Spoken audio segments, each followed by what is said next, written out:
आधा हिस्सा जिसके बगैर सच पूरा नहीं होता, वो है अर्ध सत्य। नमस्कार, मैं राणा यशवंत इंडिया न्यूज़ पर आपका स्वागत करता हूं और आप देख रहे हैं अर्ध सत्य। मशहूर शायर मरहूम मुनव्वर राणा का एक शेर है, बुलंदी देर तक किस शख्स के हिस्से में रहती है, बहुत ऊंची इमारत हर घड़ी खतरे में रहती है। दुनियादारी में अक्सर ऐसा दिखता है जैसा शेर है, लेकिन बिहार के मुख्यमंत्री नीतीश कुमार इस शेर को धता बताते हैं, मात देते हैं, गलत साबित करते हैं, मिसरा और मायने बदलने के लिए नज़ीर रखते हैं और राहत इंदौरी के शेर को आगे बढ़ाते हैं। वह शेर कहता है कि नए किरदार आते जा रहे हैं मगर नाटक पुराना चल रहा है। बिहार में पिछले 19 साल से चुनावी नतीजों में चाहे जो हारे या जीते, लेकिन सत्ता के किलेदार नीतीश कुमार ही रहे, पूरी ठाट और ठसक से रहते रहे। 2014 से तो गजब ही चल रहा है, जब चाहते हैं किले के दरवाजे से तख्त की पहरेदारी करने वाले को बाहर कर देते हैं और एक नया पहरेदार अंदर बुला लेते हैं। पहरेदार भी दो ही हैं, एक बीजेपी और दूसरी आरजेडी, और नीतीश कुमार इन्हीं दोनों की अदला बदली करते रहते हैं। उनका इल्ज़ाम भी कमोबेश एक सा ही रहता है, पहरेदार किलेदार होना चाहता है।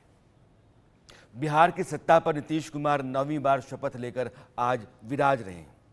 सरकार बस नई है, कहने भर के लिए मुख्यमंत्री वही है। आरजेडी बाहर है, बीजेपी अंदर है। जैसे आरजेडी के साथ जाते समय नीतीश कुमार ने कहा था कि मिट्टी में मिल जाएंगे लेकिन बीजेपी से अब हाथ नहीं मिलाएंगे, वैसे ही आज बीजेपी से हाथ मिलाते हुए कह रहे हैं कि जहां थे वहां आ गए, अब इधर उधर जाने का सवाल नहीं। लिहाजा नीतीश कुमार के बयान को अगर आप गंभीरता से लेंगे तो गलती करेंगे। सियासत में जनादेश और बयान, यह दोनों बेमानी हैं, यह बात नीतीश कुमार ने बार बार साबित कर दी है।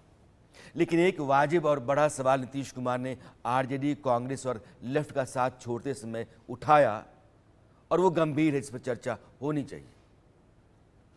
नीतीश कुमार का कहना है कि हमने विपक्ष को एकजुट करने में बहुत मेहनत की, लेकिन उधर यानी कांग्रेस की तरफ से कुछ हो नहीं रहा था। जो गठबंधन बनाया था उसमें भी इधर आकर स्थिति ठीक नहीं लग रही थी। जिस तरह का दावा किया जा रहा था एक पार्टी की तरफ से, वो हम लोगों को खराब लग रहा था। कुल मिलाकर नीतीश कुमार ठीक रहा कांग्रेस पर फोड़ रहे हैं। आरजेडी के लिए बस इतना ही भर था कि आरजेडी के साथ चलने में दिक्कत थी। यह साफ नहीं कर पाए कि दिक्कत क्या है, और यह भी खुद में एक सवाल है। जिस सरकार में जातिगत जनगणना करवाई गई, आरक्षण का दायरा भी बढ़ाया गया, 2 लाख से अधिक नौकरियां दी गईं, आरजेडी की तरफ से देखने में वैसे कोई बड़ा टकराव या असहज होने वाली स्थिति पैदा की गई हो, ऐसा नहीं लगा, फिर नीतीश कुमार ने पाला क्यों बदला? ये दूसरा बड़ा सवाल है। अगर तेजस्वी यादव के बयान पर गौर करें तो कुछ कारण आपको उभरते हुए से दिखेंगे। उन्होंने कहा कि आप लिख के ले लीजिए, जनता दल यूनाइटेड जो पार्टी है 2024 में ही खत्म हो जाएगी। हमने एक थके हुए मुख्यमंत्री से इतना काम कराया। 26 जनवरी के भाषण में खुद राज्यपाल ने 3.5 लाख से अधिक युवाओं को नौकरी देने की बात की। अब 17 साल बनाम 17 महीने की तुलना होगी। यानी कि बिहार में जो कुछ भी हुआ है उसके साथ 3 बड़े और बुनियादी सवाल पैदा होते हैं। पहला ये कि क्या कांग्रेस के चलते नीतीश कुमार का मोह भंग हुआ और उन्होंने उसके कारण बिहार में बीजेपी का साथ ले लिया, आरजेडी को दरकिनार कर दिया। दूसरा बड़ा सवाल ये कि क्या इतना काफ़ी है यह मानने के लिए कि आरजेडी का साथ नीतीश कुमार ने कांग्रेस के चलते छोड़ दिया? और तीसरा सवाल ये कि क्या आरजेडी सचमुच नीतीश कुमार के लिए कुछ ऐसा कर रही थी जिससे उनको खतरा महसूस हुआ और उन्होंने आरजेडी के साथ चलने से इनकार कर दिया? इसके साथ एक और सवाल जोड़ सकते हैं आप कि इतना सब कुछ जो था, असहज होने वाली स्थितियां थीं, भरोसे का संकट था, तो बीजेपी के साथ नीतीश कुमार ने जाकर के ऐसा कौन सा डेफिसिट था जो पूरा कर लिया है? ट्रस्ट डेफिसिट है या साथ काम करने का माहौल? तो ये जो 4 बड़े बुनियादी सवाल हैं, इनका जवाब कहीं नहीं है। सरकारें बदल गई, ये बात अलग है। इसलिए आज एक बड़ी चर्चा है और इस चर्चा में जो मेरे साथ एक बड़ा पैनल है, मैं हर एक चेहरे से आपका परिचय करा देना चाहता हूं। जेडीयू के प्रवक्ता राजीव रंजन, बीजेपी के राष्ट्रीय प्रवक्ता अजय आलोक मेरे साथ हैं, विजय कुमार मंडल आरजेडी के आप विधायक हैं, आप मेरे साथ हैं, चरण सिंह सापरा प्रवक्ता कांग्रेस के आप हैं, और अजय कुमार एलजेपी के प्रवक्ता। आप सभी मेहमानों का बहुत बहुत स्वागत है। सापरा साहब, पहला सवाल मेरा आपसे है, नीतीश कुमार ने पाला बदलने, नई सरकार बनाने, बीजेपी के साथ जाने के लिए एक ही पार्टी को सुरवार माना और वो कांग्रेस। कांग्रेस ने वो काम नहीं किया जिसकी उम्मीद उससे थी, उसने अपनी जिम्मेदारी नहीं निभाई, आप लोग कुछ नहीं करते रहे, गठबंधन में सब कुछ गड़बड़ चल रहा था। देखिए, इसके उत्तर में मैं ये कहना चाहूंगा कि कांग्रेस तो बहाना है और दरअसल लोकसभा की सीटें नीतीश कुमार का निशाना है।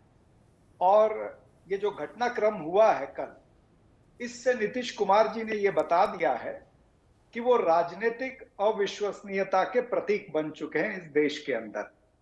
और भारतीय जनता पार्टी, जिसके तमाम सारे नेता, वो चाहे अमित शाह हो जिन्होंने कहा कि पूरी जिंदगी भर के लिए नीतीश कुमार के या जेडीयू के दरवाजे हमारे यहाँ बंद हो गए हैं, या फिर नरेंद्र मोदी जी संसद से लेकर के सड़क तक नीतीश कुमार को गलिया रहे थे जब वो महिलाओं के प्रति आपत्तिजनक बयान उनका लेकिन आया सापरा है। साहब, मेरे सवाल का ये जवाब नहीं है। नीतीश कुमार ने अपना फैसला जो भी लिया, नरेंद्र मोदी साहब जो भी कर रहे हैं, ये उनका अपना मसला है, उनकी पार्टी के जो प्रवक्ता हैं उनसे हम सवाल कर सकते हैं। आपके ऊपर एक बड़ा इल्जाम है कि आपने जवाबदेह जिम्मेदार भूमिका नहीं निभाई, और अगर मैं केसी त्यागी की मानूं तो आप इस पूरे गठबंधन का नेतृत्व हड़प रहे थे। राणा यशवंत जी, अगर आप मेरी बात ध्यान से सुनेंगे नहीं और पूरी नहीं होने देंगे तो मुझे अफसोस है कि मैं आपके दर्शकों को कुछ समझा आप अपनी बात पूरी कर लीजिए। कृपया करके आप मुझे टोकिए मत, ये मेरा पहला उसमें है। ठीक है। तो मैंने एक लाइन में पहले कहा कि कांग्रेस तो बहाना है और लोकसभा की सीटें नीतीश कुमार का निशाना है। अब जो दूसरी बात मैं कह रहा था कि अमित शाह का जो वक्तव्य आया या नरेंद्र मोदी जी का जो वक्तव्य आया जिसमें वो नीतीश कुमार को गलियाते रहे, या फिर सम्राट चौधरी जो थे, जो ये कहते रहे कि नीतीश कुमार अप्रासंगिक है या रद्दी माल है, या फिर उनका बिहार के अंदर कुछ नहीं बचा है, या मैं अपनी पगड़ी नहीं उतारूंगा जब तक मैं नीतीश कुमार को कुर्सी से नहीं उतार दूंगा। ऐसा व्यक्ति उसी पगड़ी के अंदर नीतीश कुमार के बगल में खड़ा होकर के जब शपथ लेता है मंत्री पद की, तब वो क्या मुंह से शपथ लेता है। तो कुल मिलाकर के भारतीय जनता पार्टी और नीतीश कुमार जो है ये पूरी तरह से मैं आपके पास लौटता हूं सापरा साहब, इसलिए कि जेडीयू से एक्सपोज हुए हैं और बिहार जेडीयू की तरफ से जवाब लेना जरूरी है।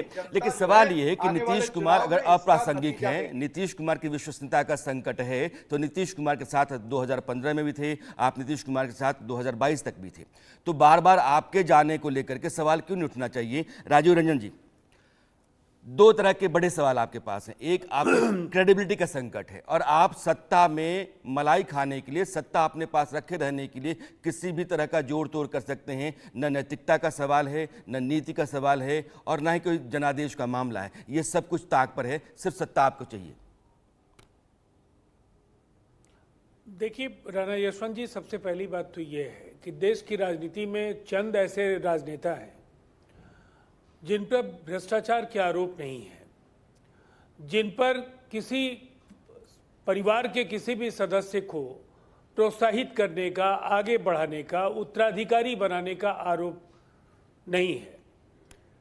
और मुझे ऐसा लगता है कि ये जब दो स्वार्थ नहीं है किसी व्यक्ति के अंदर, तो निसंदेह अगर वो कुछ भी करेगा तो वो राज्य के हित के लिए करेगा, देश के हित के लिए करेगा। इसलिए नीतीश कुमार जी पर सत्ता की मलाई जैसे आरोप लग नहीं सकते हैं। आज तक 50 वर्षों के सार्वजनिक जीवन में नीतीश कुमार जी की छवि पर कोई सवाल नहीं खड़े हुए, और नैतिकता की जो परिभाषा है अत्यंत भ्रामक है। आप जिस अलायंस में रहते हैं, दूसरे अलायंस को वो अनैतिक दिखेगा।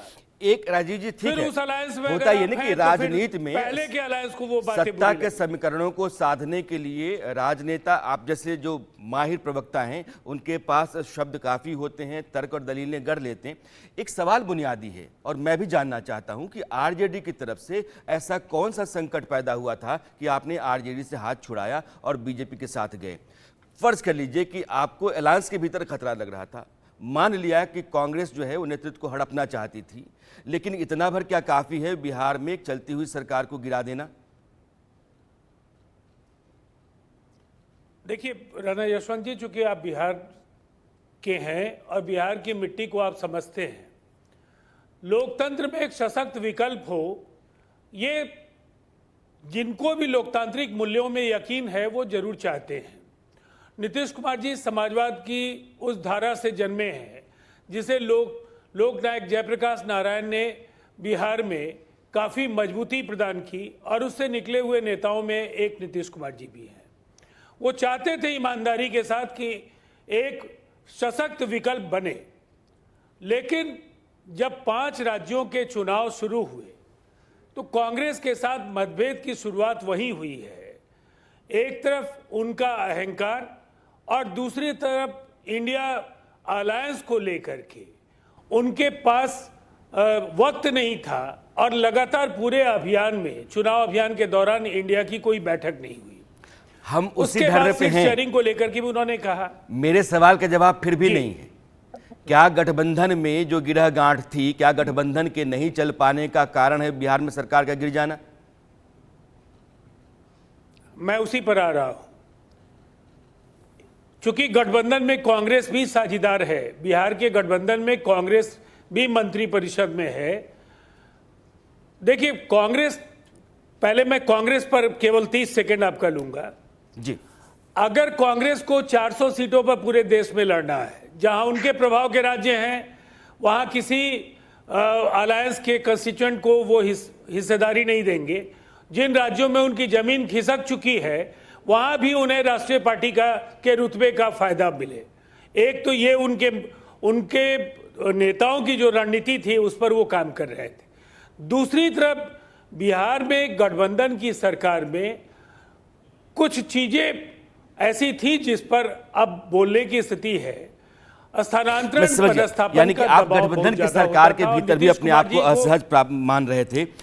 अजय आलोक, ये राजनीति जो है पता नहीं कितने खेल खेलती है और कितने दिन दिखाती है और कैसे कैसे दिन दिखाती है। उसी पार्टी में आप थे, आप बीजेपी में आ गए, उस पार्टी के मुकाबले में आप लगातार खड़े रहे। चूँकि आप सधे हुए राजनेता हैं, आप बोलते बहुत बढ़िया हैं, आप अपनी ज़ुबान आप साध कर रखते हैं। एक बार अब फिर से आपको अपनी ज़ुबान बदलनी पड़ रही है, क्योंकि आपकी पार्टी ने अब नीतीश कुमार के साथ हाथ मिला लिया है। आपके नीतीश कुमार वहाँ आ गए जहाँ आप हैं। क्या यह बीजेपी की मजबूरी थी कि जो खतरा बिहार में 2024 के चुनाव में 40 सीटों को पाने का मकसद था, उसको पूरा करने के रास्ते में था, लिहाजा आपने नीतीश कुमार के साथ हाथ मिलाना मुनासिब समझा? नहीं राणा साहब, ऐसी बात नहीं है, क्योंकि विगत दिनों में पिछले 1 वर्षों में 3 उपचुनाव हुए बिहार में। महागठबंधन लड़ी थी, बीजेपी अकेले लड़ी थी, और तीनों के तीनों हमने जीते। इलेक्टोरल रोल नहीं है, लेकिन एक सबसे बड़े राजनीतिक दल हो के नाते, और जिसमें जो देश में सरकार चला रही है, सेवा कर रही है, और 18 राज्यों में सरकार चला रही है। ऐसा नहीं था कि अगर बिहार की सत्ता हमारे लिए बहुत बड़ा शहद था किसको हम चाटने के लिए बेकरार थे, बिल्कुल ऐसी बात नहीं थी। बिहार की 13.5 करोड़ की आबादी है जिसको हम अकेला नहीं छोड़ सकते, और जिसको जंगल राज के हवाले हम नहीं छोड़ना चाहते थे। अगर मान लीजिए हम सरकार बनाने के लिए जब प्रस्ताव अगर हम मना कर देते तो क्या होता? कोई एक दल सरकार बनाने की स्थिति में नहीं है तो उस केस में राष्ट्रपति शासन लगता, और फिर आप ही कहते आज डिबेट पे बैठ के कि अब आपने राष्ट्रपति शासन लगा के आप अपना शासन चला रहे हैं। और लोकतांत्रिक मूल्यों में जिसको भरोसा होगा तो वो, नीतीश कुमार कोई हमारे लिए नए नहीं है। नीतीश कुमार के साथ तो हम पहले भी 17 साल दो रहे, दो फिर 5 दो साल रहे, बातें फिर दो वो बातें चले गए। क्योंकि आप जब कहते जा रहे हैं तो उसी से सवाल पैदा होते चले जा रहे हैं। आपने यह कहा कि वहां एक खतरा था सरकार के गिर जाने का, एक संकट होता, राष्ट्रपति शासन लागू हो जाता। नीतीश कुमार ने आपके साथ पहले बात की, उन्होंने कहा कि सरकार नहीं हो सकती है, आपके साथ हम जा सकते हैं, और जब टर्म्स एंड कंडीशंस तय हो गए उसके बाद से आपने उनको समर्थन पत्र दिया, उन्होंने जाकर के राज्यपाल को फिर दावा पेश किया कि हम नई सरकार बनाएंगे, ये पुरानी सरकार हम गिरा रहे हैं। तो आपकी पहली बात तो गलत है कि वहाँ कोई क्राइसिस था, क्राइसिस नहीं था, वहाँ लेन देन था, सौदेबाजी थी, और उस सौदेबाजी में आपने भी मोल तोल किया है, उन्होंने भी मोल तोल किया है।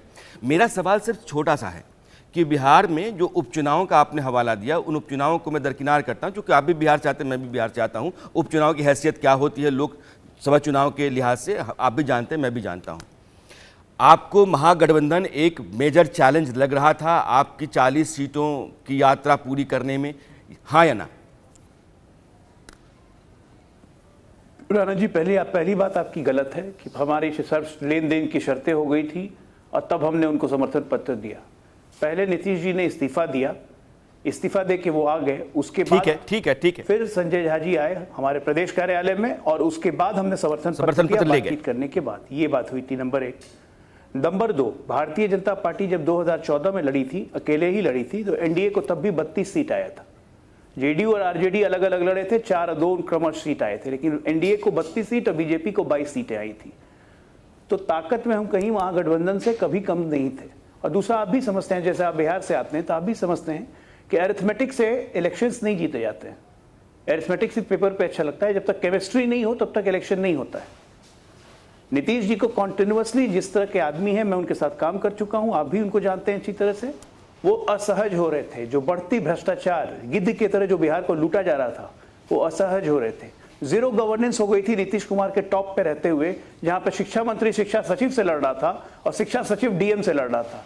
ऐसा किसी राज्य में आपने गवर्नेंस देखा है? और खासकर ऐसे गवर्नेंस जहां पे मुख्यमंत्री नीतीश कुमार है। हम लोग तो रोज बोलते थे मुख्यमंत्री जिम्मेदार है, मुख्यमंत्री कुछ एक्शन नहीं ले रहे, और वो असहज हो चुके थे, और इसीलिए उन्होंने आरजेडी से किनारा किया, क्योंकि आरजेडी का चरित्र नहीं बदलने वाला है। जहां तक रही कांग्रेस की बात, तो ये महागठबंधन गठबंधन में आपसी खींचतान और आपसी घमंड इतना है, सामंजस्य कहीं से है नहीं। 10 महीने में ये लोग एक कन्वेनर नहीं तय कर पाए, तो उसके कारण भी उनकी फ्रस्ट्रेशन होगी। खैर, वो तो उनका विषय है कि उन्होंने घमंडिया। राजीव रंजन, लेकिन आरजेडी को छोड़ना, ये मैं व्यक्तिगत तौर से बता सकता हूं कि वो असहज थे आरजेडी के साथ काम करने में। दो बयान मैं नीतीश कुमार को सुनाता हूं, क्योंकि अभी अजय आलोक का ये कहना है कि नीतीश कुमार को लेकर के हमें कोई दिक्कत नहीं है, वो नेता ठीक थे, लेकिन वहां जो हालात थे, जिस तरीके से सरकार चल रही थी, लूट खसोट और भ्रष्टाचार का राज चलाने की कोशिश की जा रही थी, वैसी स्थितियों के लिए वो बने नहीं हैं, बकौल अजय आलोक। अब मैं आता हूँ, यही नीतीश कुमार जब भारतीय जनता पार्टी से हाथ छुड़ा रहे थे, तो उन्होंने कहा था कि भारतीय जनता पार्टी हमारे अस्तित्व को ख़त्म करना चाहती है, हमारी पार्टी को ख़त्म करना चाहती है। आज वो कहते हैं कि आरजेडी जो है वो हमारे लिए साथ चलने की खातिर नहीं है।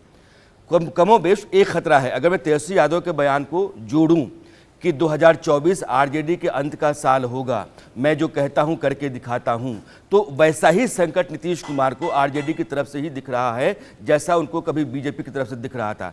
तो ये बार बार एक तरह के डर का हवाला दे करके और सरकारें बदल लेना, ये नीतीश कुमार की कोई मजबूरी है या फिर वो पार्टी संगठन सरकार को चला नहीं पा रहे? देखिए, सबसे पहली बात तो मैं अजय आलोक जी की कुछ बातों से असहमत हूं। मैंने कहा स्थानांतरण पदस्थापन का दबाव होता था, लेकिन नीतीश कुमार जी कभी दबाव में नहीं आए। बिहार में गवर्नेंस को लेकर जो नीतीश कुमार जी की कार्यशैली है, वो हस्तक्षेप बर्दाश्त नहीं करते हैं। सरकार का संकल्प सही दिशा में जनता के बीच दिखे, इसको लेकर वो लगातार सचेत रहे। इस दौरान कठिनाइयाँ हुई, वो कहीं ना कहीं मानसिक तौर पर उसके कारण वो परेशान भी होते थे, लेकिन ऐसा नहीं है कि उस दबाव का असर प्रशासन के ऊपर दिखा या प्रशासनिक फैसलों में उसकी कोई भूमिका दिखी। लेकिन मैं अजय आलोक की बात से बहुत सहमत हूं, ठीक है, लेकिन दबाव आपके ऊपर था। अगर स्वास्थ्य विभाग के सैकड़ों अधिकारियों ये के तो मैंने तबादले नहीं आपको कहा। रद्द करने पड़ते हैं, रेवेन्यू डिपार्टमेंट के तबादले आपको रद्द करने पड़ते हैं, सरकार के मंत्रियों के जरिए लिए गए फैसले को मुख्यमंत्री के जरिए रद्द करना पड़ता है। इसका मतलब यह है कि आप बार बार दबाव में हैं, असहज स्थितियां आपके लिए पैदा हो रही हैं। मैंने वही कहा कि हुआ वही जो नीतीश कुमार जी चाहते थे। वो दबाव, भले ही दबाव के कारण कई बार असहज हुए, फैसले उन्होंने वही लिए जो बिहार की बेहतरी के लिए आवश्यक थे। ठीक है, मैं सापड़ा साहब, इससे पहले कि अजय कुमार के पास जाऊं, सापड़ा साहब, एक बुनियादी बड़ा सवाल है। आपकी पार्टी देश में सबसे बड़ी पार्टी है विपक्षी। आपकी पार्टी के ऊपर एक जिम्मा था कि एक बड़े धड़े को जोड़ करके विपक्ष के आप एक मोर्चा तैयार कर पाएं नरेंद्र मोदी के एनडीए वाले मोर्चे के खिलाफ। लेकिन राहुल गांधी की जो यात्रा शुरू हुई, इस यात्रा में आप देखेंगे तो बिखराव शुरू हुआ। ममता बनर्जी ने आपका रास्ता रोकने की कोशिश की, नीतीश कुमार आपसे निकल करके चले गए, कर्नाटक का एक बहुत दिग्गज नेता जो बीजेपी से आया हुआ था कांग्रेस में, वो निकल करके चला गया, महाराष्ट्र में एक नौजवान बेहतरीन नेता वो आपकी पार्टी से निकल चला गया। यह जो बिखराव है यात्रा के दौरान ही, क्या आपको लगता नहीं है कि आपकी पार्टी के भीतर संगठन, सत्ता, राजनीति और चुनाव, इस सबको लेकर के एक नासमझी है, या फिर आपने उन लोगों को अधिकार नहीं दे रखा जिनको अधिकार देना चाहिए, मल्लिकार्जुन खड़गे तरह के लोगों को?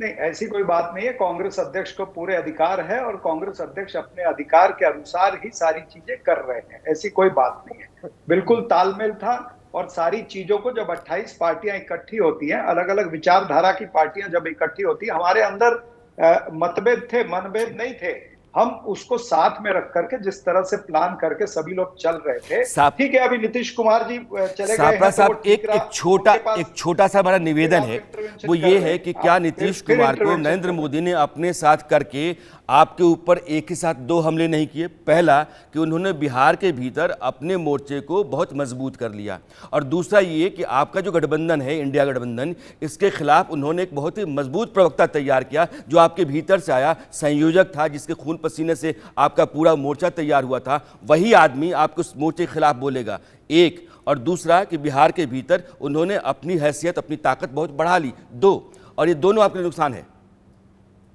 नहीं, यही तो मैं कह रहा हूं कि बिहार की जनता भी तो देख रही है ना कि नीतीश कुमार जी की राजनीतिक अविश्वसनीयता जो है वो बढ़ती जा रही है, और उनका जो एस्पिरेशन है जो वो बढ़ता जा रहा है। ये बिहार की जनता भी देखेगी। अब मुझे ये बताइए कि जेडीयू के प्रवक्ता कह रहे थे, हमारे भाई हैं, वो कह रहे थे कि नीतीश कुमार जी जो भी निर्णय लेते हैं राज्य के हित में लेते हैं, वगैरह वगैरह सारी चीजें उन्होंने कही है। लेकिन मुझे ये बताएं कि जब चुनाव होते हैं तब नीतीश कुमार की पार्टी को मात्र 45 सीटें आती हैं, आरजेडी को 79 सीटें आती हैं, बीजेपी को 78 सीटें आती हैं। फिर आप अगर मुख्यमंत्री होते हुए राज्य के हित में अगर निर्णय लेने के लिए कभी यहाँ पलटते हो, कभी वहां पलटते हो, तो फिर जनता आपको ज्यादा सीटें क्यों नहीं देती है? राजीव रंजन, आपको 45 सीटें जवाब ले लेते हैं, क्यों रोक देते हैं? देखिए, सबसे पहली बात तो ये है, राजीव गांधी को कितनी सीटें थी लोकसभा में, जिसके बाद विश्वनाथ प्रताप सिंह जी की सरकार बनी थी? मैं उस नहीं, अब मैं आपको एक सेकेंड, आपने कहा जनादेश को लेकर, आज आप 50 सीटों का आंकड़ा पार करने की स्थिति में नहीं थे। आपको लोकसभा में जो लीडर ऑफ ऑपोजिशन है वो मिलना मुश्किल था। तो कहीं ना कहीं देखिए, नीतीश कुमार जी को 16 से 24% के बीच उनका वोट शेयर, और सीटों को लेकर 2005 में सबसे बड़ी पार्टी, 2010 में सबसे बड़ी पार्टी, 2015 में आरजेडी से कुछ सीटें हमारी कम थी, लेकिन आप तो कहीं थे नहीं, पहली बात। और 2020 के कई कारण हैं, मैं अब उन बातों में जाना नहीं चाहूंगा। लोग जानते हैं बिहार में कि क्या हुआ है। फिर भी मैं उत्तर देना चाहूंगा। मैं इतना जरूर आश्वस्त हूं, नीतीश कुमार जी अगर प्रासंगिक नहीं है तो फिर 2005 से 2025 का जनादेश जनता उसी अलायंस को क्यों देती है जिसका नेतृत्व नीतीश कुमार जी करते हैं, और उसके चेहरे के तौर पर नीतीश कुमार जी को आगे रखा जाता है। अजय लोग, अगर जनता का यकीन सापड़ा नहीं साहब होगा आपके पास तो आऊं, पॉलिटिकल पार्टी उससे पहले राजीव रंजन की बात का एक सिरा जो है वो अजय अलग तक जाता है, इसलिए मैं आपको थमाता हूं। क्या जो गठबंधन बिहार में है वो नीतीश कुमार के चेहरे के चलते ही बहुमत में आता है, सत्ता में आता है, या फिर आपका भी से है, आपके प्रधानमंत्री भी वहां उतरते हैं? क्योंकि पिछला चुनाव आपने साथ लड़ा। नहीं, देखिए जब गठबंधन हो जाता है तो दोनों दलों के प्रमुख नेता ही चेहरे होते हैं। और 2020 के चुनाव में तो हमने ही घोषणा कर दी थी कि हमारी सीटें ज्यादा आए तब भी मुख्यमंत्री नीतीश कुमार रहेंगे, हमारी सीटें ज्यादा आई लेकिन तब भी मुख्यमंत्री नीतीश कुमार हुए। तो बिहार में तो ये घोषित था, इसमें कोई शक नहीं है। लेकिन ये भी कोई शक नहीं है कि नरेंद्र मोदी जी का जो प्रभाव है एक जादू है 2014 वो से ये है कि चुनाव जब में नीतीश दिखता है। कुमार को आपका साथ छोड़ते समय लगा कि आप उनका वजूद खत्म कर देंगे, और आज उनको यकीन हो चला है कि आरजेडी भले ही कैसा कर दे बीजेपी नहीं करेगी, ये कैसे मान लिया जाए? देखिए, जेडीयू के ही लोग कहते हैं कि भाई आरजेडी और बीजेपी के तहत बीजेपी में वो लोग ज्यादा सहज रहते हैं। और नीतीश जी ने खुद ये बात समझा, खुद उन्होंने कहा भी कि हम वापस आए हैं, अब हम कहीं नहीं जाएंगे। तो ये कहीं ना कहीं उनकी सहजता से ही हुआ होगा ना, खुद से तो हुआ नहीं होगा। उन्होंने आत्ममंथन किया होगा, चिंतन किया होगा, उनको लगा होगा कि हम जहाँ थे वो ज़्यादा अच्छी जगह थी, हम जिस कारण से आए कोई कारण हो ही नहीं सकता है। तो इसीलिए उन्होंने वापस आना तय किया और वो वापस आ गए। आज की तारीख में ये सही बात है कि जेडीयू और बीजेपी की सोशल केमिस्ट्री ऐसी है जो बिहार की जनता, बिहार की भावना से मेल खाती है, और इसीलिए इस गठबंधन को लोग पसंद करते हैं बिहार में। अच्छा, अजय कुमार, क्योंकि बात एनडीए की हो रही है, मैं सापरा साहब के पास जाऊं उससे पहले अजय कुमार, एक सवाल बार बार हवा में है और चर्चा में है, वो है आपके नेता चिराग पासवान का संतोष। कहा यह जा रहा है कि चिराग पासवान नीतीश कुमार के आने से खुश नहीं है, और सीटों की जो संख्या उनके हक में, या वो मानकर चलते कि इतनी सीटें मुझे मिल जाएंगी, उसको लेकर के वो दबाव बना रहे हैं कि सीटें हमारे मुताबिक हमको आप दे दीजिए, उसके बाद नीतीश कुमार को आप ले आए हैं, हम आपके साथ चल सकते हैं, नहीं तो शायद मैं कोई दूसरा रास्ता ले लूं, इस तरह के संकेत दे रहे हैं। नहीं, देखिए, ये आप लोग कह रहे हैं, पार्टी का ऐसा कोई आधिकारिक बयान चिराग पासवान जी की तरफ से या उनके किसी प्रवक्ता की तरफ से आया नहीं है।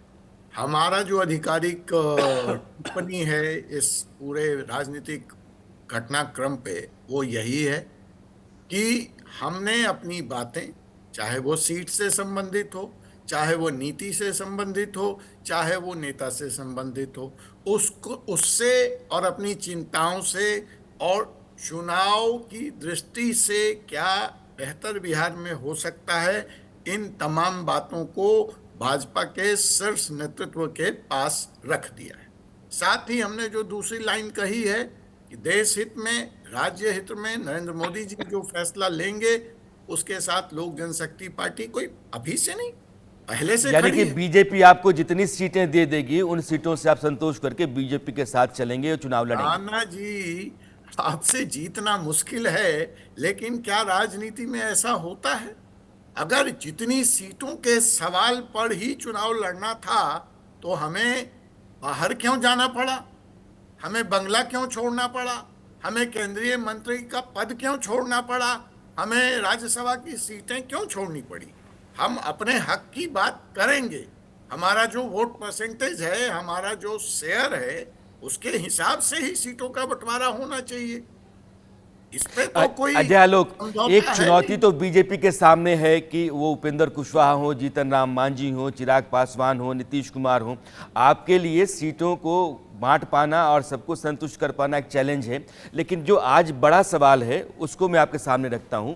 लालू प्रसाद यादव से इंट्रोगेशन ईडी का चल रहा है। लालू प्रसाद यादव, आरजेडी, लालू प्रसाद यादव का परिवार, मीसा भारती का बयान भी आप सुन लीजिए। इसलिए परेशान किया जा रहा है क्योंकि आप चुनाव के वक्त में लगातार परेशान करके या एक नैरेटिव तैयार करके फ़ायदा उठाना चाहते हैं। उनकी सेहत का भी ख्याल नहीं है, लगातार पूछताछ घंटों होती है। परिवार का आरोप है, मैं ये नहीं करूँ, परिवार का आरोप है कि महज ये चुनावी मामला है। विपक्ष के जितने भी नेता हैं जो आपकी पार्टी के साथ मेल करके नहीं चल सकते हैं, उनके खिलाफ आप एजेंसी का इस्तेमाल करते हैं। लालू प्रसाद यादव भी उसी का शिकार है। कमाल की बात है ये। लेकिन लालू यादव पीछे जो लैंड फॉर जॉब का केस चल रहा है, ये 2009 में शुरू हुआ और जेडीयू के ही नेताओं ने ये फाइल जाके तत्कालीन प्रधानमंत्री मनमोहन सिंह जी को दी थी। 14 साल पुराना मामला है। और अगर आप मैं आप ही से पूछता हूं राणा साहब, अगर मान लीजिए आपने भ्रष्टाचार किया होगा तो आपके पास ईडी सीबीआई नहीं आएगी, आपसे पूछताछ नहीं करेगी। और आप अदालत जाएंगे, आप अदालत में कहिए कि भाई हमारी तबीयत ठीक नहीं है, ये भी हम ही करवा रहे हैं। ये तो आपके कृत्य है ना जो बोल रहे हैं। सापड़ा साहब, मामले में क्लियर कट सबूत सामने हैं, सबूत सामने हैं, सब कुछ है सामने, और उसके ऊपर अदालत अपना फैसला करेगी। राउज एवेन्यू कोर्ट ने भी बुलाया हुआ है, आज तो ईडी पूछताछ कर रही है, उनको कोर्ट में भी जाना है 19 तारीख को। लालू जी को नहीं जाना है, लालू जी के पूरे परिवार को जाना है। सापड़ा साहब, इस बात से, चूंकि आपकी पार्टी के नेता भी जांच के दायरे में हैं और वो भी अदालती कार्रवाई का सामना कर रहे हैं, एजेंसीज भी उनके साथ उनकी जांच कर रही हैं, यह जितने भी दलों के नेताओं के खिलाफ एजेंसीज हैं, उनके खिलाफ अदालती कार्रवाइयाँ हैं, जांच है, आपकी पार्टी बार बार ये कहती है कि ये पॉलिटिकली मोटिवेटेड है, लेकिन अजय आलोक कहते हैं कि नहीं, आपने कोई काम किया है, जब काम किया है, पुराना मामला, एजेंसीज काम कर रही है, अदालत में जाना होगा, ये प्रोसेस का पार्ट है, इसमें सरकार कहाँ से आती है? देखिए, हम इसलिए कहते हैं कि ये राजनीतिक द्वेष की भावना से ये ईडी और आईटी और सीबीआई काम कर रही है नरेंद्र मोदी जी के नेतृत्व में। हम इसलिए कहते हैं क्योंकि देखिए, जो तो भारतीय जनता पार्टी के नेता हैं या जो पहले दूसरी पार्टी में रहते हैं, वो बीजेपी में जाते हैं तो वॉशिंग मशीन और कमल डिटर्जेंट से धुल करके वो पाक साफ हो जाते हैं। हेमंता बिस्वा को यही लोग पानी चोर कहते थे, आज उसी को उन्होंने मुख्यमंत्री बना दिया है। शुवेंदु अधिकारी को ये कहते थे भाग शुवेंदु भाग, और शुवेंदु अभी लीडर ऑफ अपोजिशन है भारतीय जनता पार्टी के। इसी तरह से अनेक नाम, नारायण राणे को ये सबसे बड़ा भ्रष्टाचारी महाराष्ट्र में आकर के कहते थे, तो वो नारायण राणे केंद्रीय मंत्री। अजीत पवार को इन्होंने कहा कि ये नेशनल करप्ट पार्टी, चक्की पीसिंग 70,000 करोड़ के मामले का खुद प्रधानमंत्री ने आरोप लगाया, और 2 दिन के बाद, 48 घंटे के बाद उसी के साथ में सरकार बनाते हैं। हसन मुशर्रफ ले लीजिए, छगन भुजबल तो जेल में जाकर के आए हैं, इसी तरह से प्रताप सरनाइक, मैं अनेक नाम आपको गिना सकता हूं। प्रफुल्ल पटेल के ऊपर भी ईडी का केस चल रहा है, तो फिर ये ईडी मात्र विपक्ष के लोगों को ही क्यों बुलाती है? क्यों नहीं समझ जाते प्रफुल्ल पटेल को, या फिर हेमंता बिस्वा को, या शुभेंदु अधिकारी को, या प्रताप सरनाइक को क्यों नहीं समझ जाते? ठीक है, मैं जवाब लेता हूं। अजय आलोक, एक सवाल तो है, प्रधानमंत्री पिछले कई वर्षों से लगातार ये कहते रहे अपने मन से कि इस देश में 2 चीजें खत्म होनी चाहिए, लोकतंत्र के लिए खतरनाक है, एक वंशवाद और दूसरा भ्रष्टाचार, और इसके खिलाफ एजेंसीज लगती हैं। लेकिन कांग्रेस जो भी कह रही है, प्रधानमंत्री के इस बयान के खिलाफ यह सारे उदाहरण रखे जाते हैं, इस पर जरूर आपको अपना पक्ष रखना चाहिए। देखिए, कांग्रेस पार्टी से सबसे पहले सापड़ा साहब से एक सवाल पूछ लीजिए। मैं बताता हूं वंशवाद और भ्रष्टाचार कैसे लिंक है।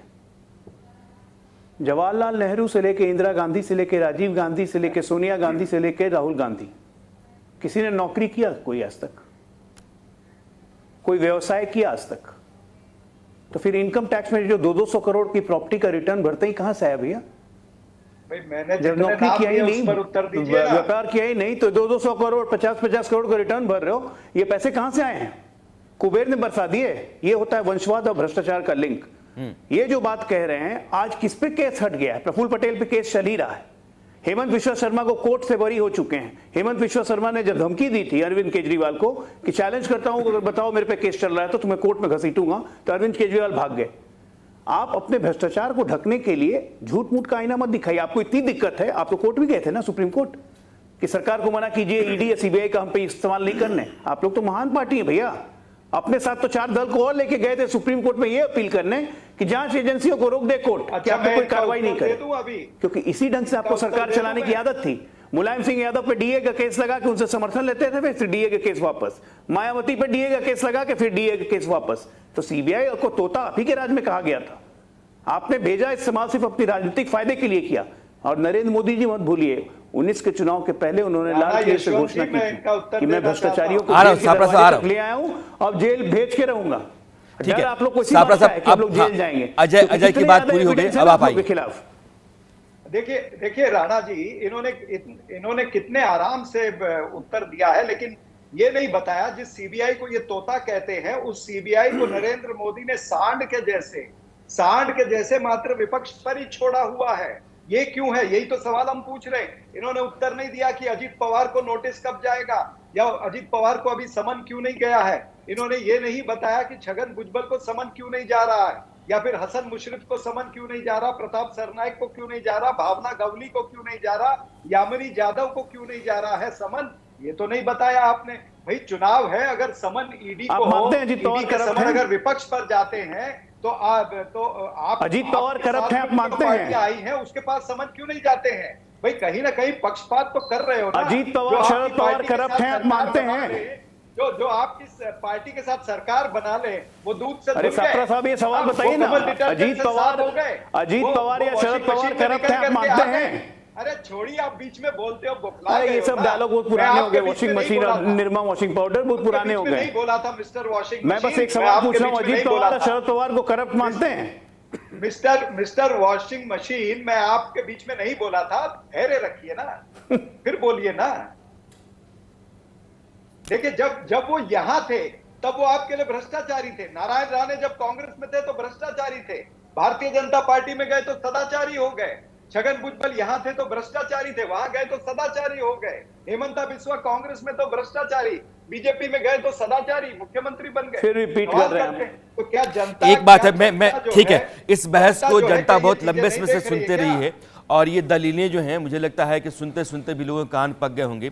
लेकिन राजीव रंजन, एक बुनियादी सवाल है, जिस पार्टी के साथ आप नहीं चलने का फैसला करते हैं इस कारण कि आप वहाँ असहज महसूस करते हैं, वहाँ मनमाफिक तरीके से काम करने की आज़ादी लोग चाहते हैं, जो नियम कायदे के मुताबिक नहीं है, ऐसा इशारा मिलता है उस आपकी पार्टी की तरफ से, फिर आप बार बार क्यों वैसी पार्टी के साथ जाके हाथ मिलाते हैं? क्या आपने अपनी पूरी क्रेडिबिलिटी, अगर नीतीश कुमार का फेस ही बचा हुआ है, मान लीजिए संगठन नहीं बचा है, तो उस फेस के साथ बार बार आप क्यों खेलते हैं? आप उसी आरजेडी के साथ जाते हैं, फिर कहते हैं कि नहीं इनका चरित्र ठीक नहीं है, फिर आप हट जाते हैं, तो बार बार जाना लौटना जो है आपकी क्रेडिबिलिटी पर बड़ा सवाल नहीं है? देखिए राणा यशवंत जी, इस पैनल में जितने पॉलिटिकल पार्टीज हैं, आप इन किसी से भी पूछ लीजिए, इन्होंने नए पार्टनर्स बनाए, अपने साथियों को छोड़ा, फिर से किसी और के साथ जुड़े, ये किस दल ने नहीं किया? अब उनका नजरिया क्या है, वो अब इस पर क्या प्रकाश डालेंगे मैं नहीं जानता हूं। ये सवाल नीतीश कुमार जी से ही अक्सर पूछा जाता है, और दल कितने बार किनके साथ उत्तर प्रदेश में अलायंस में गए, मध्य प्रदेश में किसके साथ गए, कौन सा दल बिहार में कितने बार किस अलायंस में रहा, ये सवाल सब पर लागू होता है। मैंने कहा इन सवालों के जवाब में एक ही जवाब है, नीतीश कुमार जी ने अगर कोई फैसला किया तो कोई स्वार्थ साबित करे कि उन्होंने परिवार, उत्तराधिकारी या धन संग्रह के लिए, भ्रष्टाचार को दबाने के लिए इस तरह के राजनीतिक फैसले किए हों, तो देश के अन्य फैसलों से नीतीश कुमार जी के फैसले का फर्क बहुत स्पष्ट हो जाएगा। ये जो भी फैसले हैं, मैं उन बातों की गहराई में इसलिए नहीं जाऊंगा कि नीतीश कुमार जी ने इस सवाल का जवाब स्वयं दिया है, इसलिए वही जवाब आधिकारिक है। और अब जो हमारी कोशिश है कि अब इस अलायंस, जिस अलायंस के साथ हम हैं, उसको मजबूती मिले, बिहार के गांव-गांव में सरकार की नीतियां पहुंचे, फैसलों की गूंज 2024 के लोकसभा चुनाव में दिखे। अजय, आलोक, राजीव रंजन का कहना ही है कमोबेश कि नीतीश कुमार ने अपनी खातिर कुछ बनाया नहीं, उन्होंने जो कुछ भी किया है वो बिहार की बेहतरी के लिए किया है। संकेत इस बात का भी दे रहे हैं कि उनको लगता है कि मुझसे बेहतर विकल्प बिहार के भीतर नहीं है, किसी और को कमान दे दी जाएगी तो बिहार का भला शायद ना हो, लेकिन मेरे होते हुए यह सुरक्षित रहेगा राज्य। यह बात संकेत के तौर पर आ रही, सीधे सीधे तो नहीं कह रहे हैं। आपकी पार्टी को एक तो चुभन रही है, एक तकलीफ इस बात की रही है कि बिहार में इतने लंबे समय तक नीतीश कुमार के साथ आप चलते रहे, लेकिन मुख्यमंत्री आपका नहीं हुआ।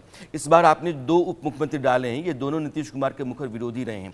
क्या नीतीश कुमार के साथ चलते हुए आप बिहार की कमान अपने हाथ में लेंगे, आप सत्ता बदलेंगे, या फिर नीतीश कुमार को 2025 तक मुख्यमंत्री के तौर पर स्वीकार करेंगे? नहीं, अभी तो मुख्यमंत्री, अभी हमारे गठबंधन में आए मुख्यमंत्री वही हैं, उन्हीं के नेतृत्व में चलेगा।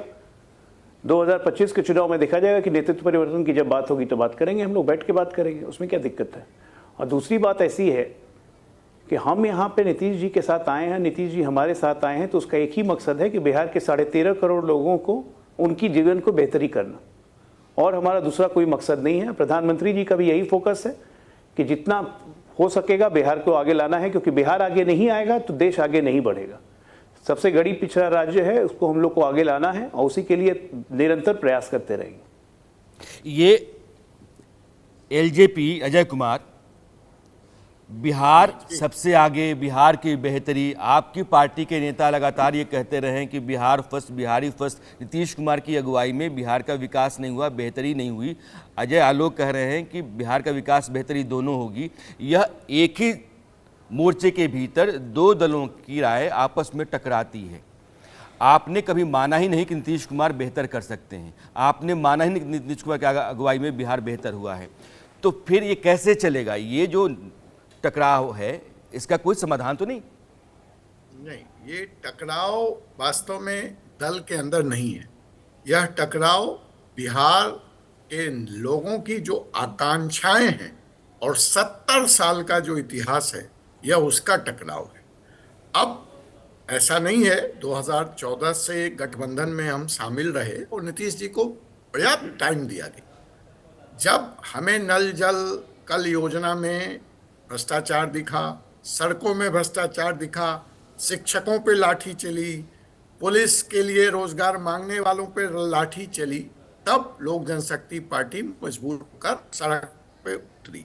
भाजपा को कन्विंस करने का हर संभव प्रयास किया गया, लेकिन जो भी परिस्थितियां थी वो समझे नहीं समझे, और मजबूरन हमें बाहर आकर नीतीश कुमार जी को ललकारना पड़ा।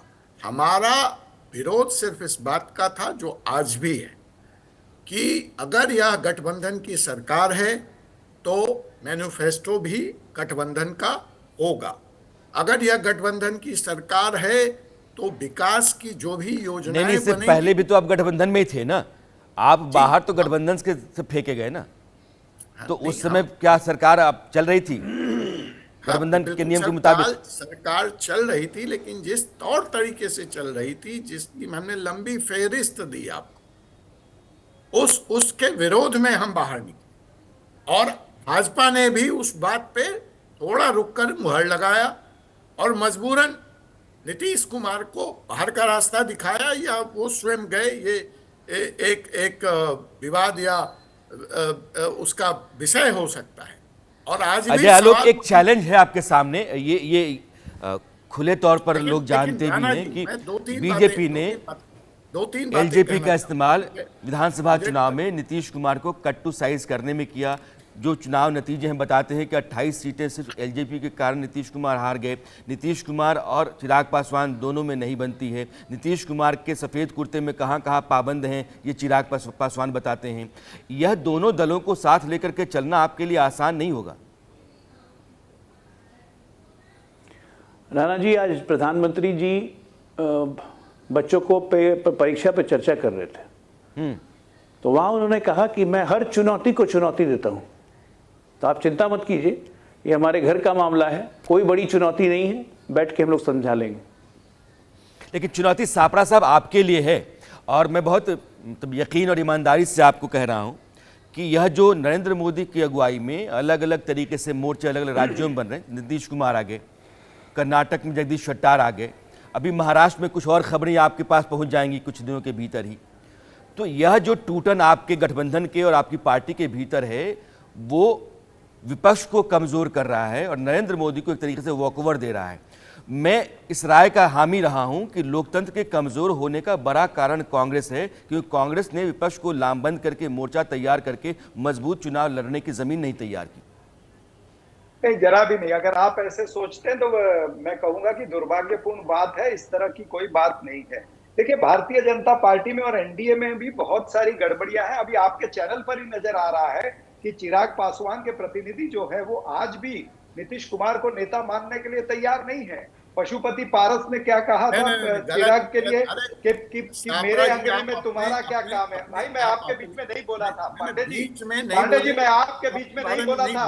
मैं लेकिन वो अपनी बात ठीक करना चाहते साहब साहब। मेरी बात पूरी देखिए, हम ऑनलाइन बैठे हैं, आप आपकी अपना आवाज बयान भी नहीं दीजिए। जा रही और चिराग मेरी आवाज पासवान भी नहीं जाएगी। नहीं, हम ऐसे बोलते रहेंगे, ना आपकी जाए, आवाज भी नहीं जाएगी ना और जाए, आवाज भी नहीं जाएगी। ना जाए मतलब बोलते रहिए, ठीक है बोलते रहिए, ना आप जाए। अपने बारे लेकिन में सापड़ा बोलिए, साहब अपने एक बार बारे में बोलिए। ठीक है, सापड़ा साहब आप अपनी बात पूरी कर लीजिए। क्या आप अपने बारे में आपके बोलिए। प्रवक्ता ने चिराग ये पासवान नहीं के बारे कहा में कि अपने बारे में समाजवादी विचारधारा को कलंकित किया नीतीश कुमार ने? क्या ये नहीं कहा आपके प्रवक्ता ने? अरे आप देखिए, एक दूसरे के ऊपर बोलेंगे नहीं जाएगी, आप अपनी बारी आएगी तब बोलिए ना। आज भी पशुपति पारस जो है वो चिराग पासवान दोनों एक दूसरे को देख नहीं सकते हैं। तो ये चैलेंज जो है ये बहुत बड़ा चैलेंज एनडीए में लेकिन भी है। अजय आलोक ने आपको कहा ना कि उनके राम प्रधानमंत्री है, कहते हैं कि उनका मैं क्या चुनौती को होगा, चुनौती ये किस देता तरह से हूं। सीटें ये एक बटेगी, नैरेटिव ये है, भी एक बहुत जुमला सारी है, लेकिन चीजें मुझे लगता है कि उन्होंने अपना जवाब उससे दे दिया है कि भले चिराग पासवान हो या फिर नीतीश कुमार हो या उपेंद्र कुशवाहा। नीतीश कुमार उपेंद्र कुशवाहा की नहीं पड़ती है, लेकिन वो कह रहे हैं कि हम साध लेंगे और आप सधे हुए को नहीं साध पा रहे हैं। सवाल इसलिए मेरा आपसे है कि जो लोग चल अरे भाई करके आपके साथ घर आते लेंगे, हैं, कब साथ लेंगे? ये तो आशा है ना, ये तो आशावादी बातें हैं। साथ लेंगे, कमाल हो गई है। हम भी अरे साथ आप लेंगे यार, देखिए उसमें क्या बात है? उनके यहाँ से तो भागे नहीं ना। हम भी साथ लेंगे राजीव ना। रंजन। हम कहते हम साथ लेंगे तो आप मानेंगे नहीं। वो कहते हैं साथ लेंगे ठीक है, तो आप मान लो। अभी अजय आलोक कुछ कहना चाहते हैं। अजय आलोक, मैं एक लाइन, एंकर को तो बायस नहीं होना चाहिए ना। मैं आप बायस तो नहीं देखिए, हूं, हमारे- मैं तो इस नहीं, मुल्क की बेहतरी आप और खुलेआम बायस, यानी सेहतमंद मैं लोकतंत्र के कह लिए रहा हूं, आपको मैं कह रहा बात हूं। मैं तो कि अपनी हम राय वो साथ बता रहा हूं जो लेंगे, सच है। तो आपको अजय आलोक को मानने सुन के लीजिए लिए आप। तैयार नहीं है। बीजेपी कहे हम बाद साथ लेंगे, वो बोल रहे हैं, अजय आलोक बोल रहे हैं, अजय आलोक बोल रहे हैं। हाँ? सपरा साहब मैं बोलूं? देखिए, बोलिए एक बात आपके दर्शकों को समझना पड़ेगा। कह रहा था अच्छा, एक बात दर्शकों को समझना पड़ेगा कि नेतृत्व का क्या फर्क पड़ता है। नरेंद्र मोदी जी हैं, कह रहे हैं साथ लेंगे, नीतीश कुमार जी भी आ गए, बाकी लोग भी आ गए, 38 दल का गठबंधन बना, नरेंद्र मोदी के नेतृत्व पे लोग को भरोसा है। दूसरी तरफ इनका नेतृत्व है। वो कहावत है ना कि जहां पड़े शहजादे के पांव वहां हुआ बंटाधार। पहुंचे असम, बदरुद्दीन अजमल भाग गए। पहुंचे बंगाल, ममता दीदी ने हाथ जोड़ लिए।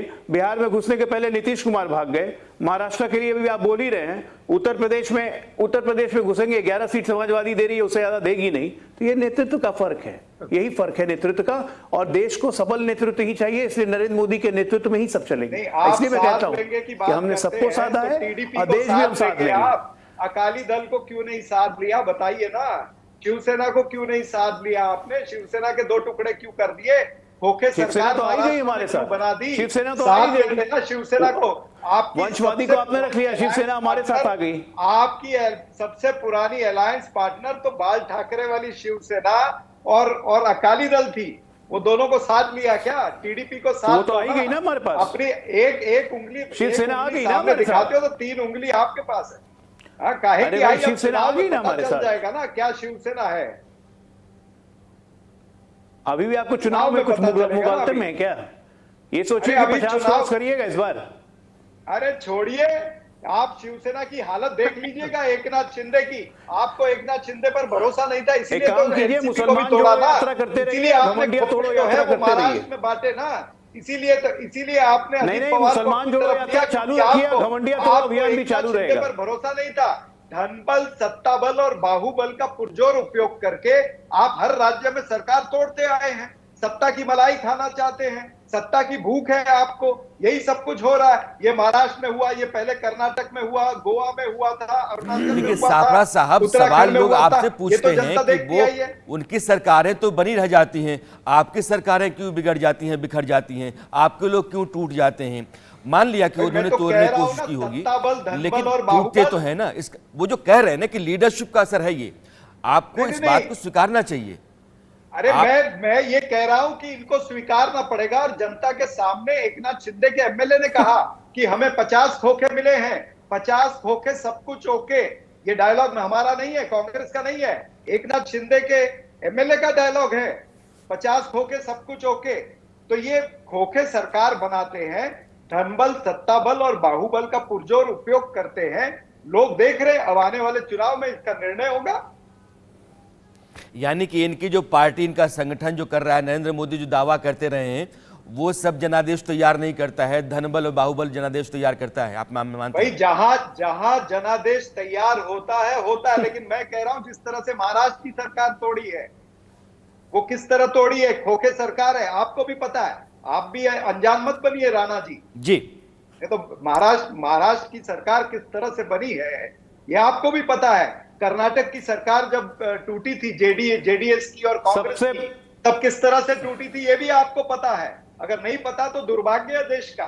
सापड़ा साहब, इतिहास कहता है कि इस देश में 125 से ज्यादा दफा राष्ट्रपति शासन लागू हुए, 94 दफा आपकी पार्टी ने लगाया। तो सत्ता से बेदखल करके सत्ता को अपने हाथ में लेने का एक सिलसिला, एक परंपरा जो बहुत पहले से रहा है, उसके बारे में इस देश की जनता को जानना चाहिए। मुझे अलबत्ता बहुत कुछ पता होता है, इसलिए मैं एनसाइक्लोपीडिया तो नहीं हूं, लेकिन मुझे जानकारी बहुत रहती है। तो आप मैं कहिए सिर्फ ना, मैं अब राजीव रंजन आपकी तरफ आना चाहता हूं। टूटी थी वो गलत तरीके से टूटी थी। नहीं, मैं सिर्फ देखिए, मैं उन पत्रकारों में हूं जो किसी के हक में नहीं है, ना किसी के हिमायती है। मैं सिर्फ चाहता हूं इस देश में लोकतंत्र बेहतर रहे, स्वस्थ रहे, सेहतमंद रहे। अजालो कुछ कह रहे हैं।